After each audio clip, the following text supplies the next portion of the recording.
What is decentralized science and how does that differ from traditional science? Science actually has been practiced in many forms over the course of centuries. You had science with the Royal Society back in the 1600s. You had science in the academies.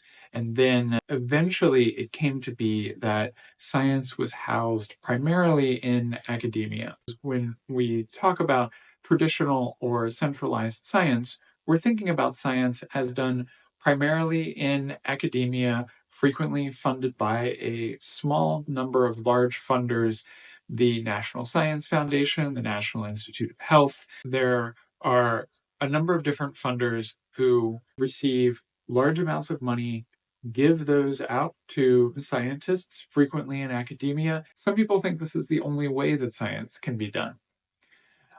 But looking at the history, we see science can be done many ways. And in fact, there is a new way of doing science that is being pioneered now.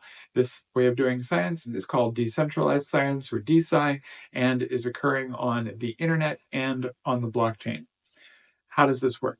Well, there's actually a number of different initiatives in the DeSci community. Some people focus on putting data on the blockchain so that it's transparent, everyone can see it, and it's kept permanently.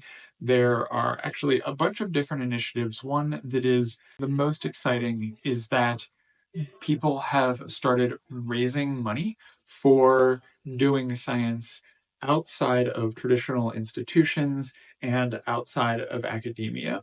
This involves the creation of a community. It involves use of a token. Usually it is a governance token that is given out. People, members of the community who have the tokens, use them to vote on what the organizations do.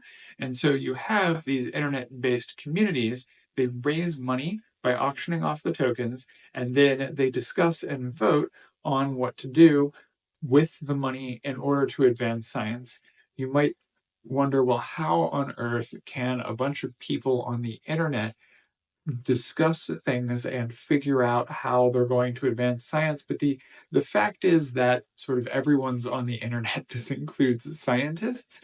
And so what you end up with is you end up with scientists, sometimes in academia, but many times not, and also leaving academia, deciding to team up with different people from around the world who are interested in understanding how to advance science.